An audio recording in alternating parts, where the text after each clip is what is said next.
Первым переступает порог избирательного участка номер 470 генеральный директор Выльгородского музея Пас Налимов. Говорят же, если кот заходит первый, то точно будет все хорошо. Пушистый пас не смог пропустить такое важное для страны мероприятие, а потому решил поддержать с утра избирателей и зарядить энергией членов участковой избирательной комиссии.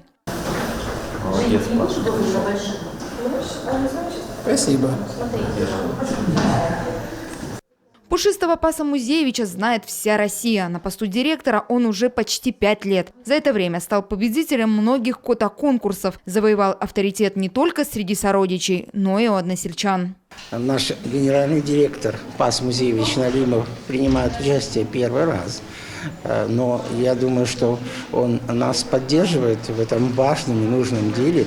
Необходимо всем нашим жителям нашей страны, республики, района, села нашего Выльгорода прийти на избирательные участки и сделать свой выбор. А это уже Сыктывкар. В 61-м избирательном участке горожан встречают горячей выпечкой. Торговлю развернули прямо на входе. Голосовать приходят все с праздничным настроением, а улыбки прибавляются от разноцветных шаров в цветах российского триколора. Первые избиратели пришли на выборы еще до начала открытия участка. За час проголосовали более 200 человек. Активист Усть-Куломского землячества Мария Улешова здесь в коми-национальном костюме. Говорит, а как иначе? Мы выбираем будущее нашей страны и республики. А чтить традиции коми-народа – обязанность каждого жителя республики.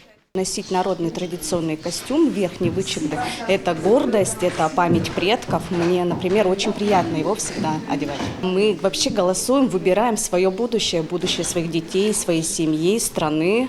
Это же праздник. Для всех желающих оставить этот праздничный день в памяти – сюрприз – специальная фотозона. Она пользуется большой популярностью среди избирателей.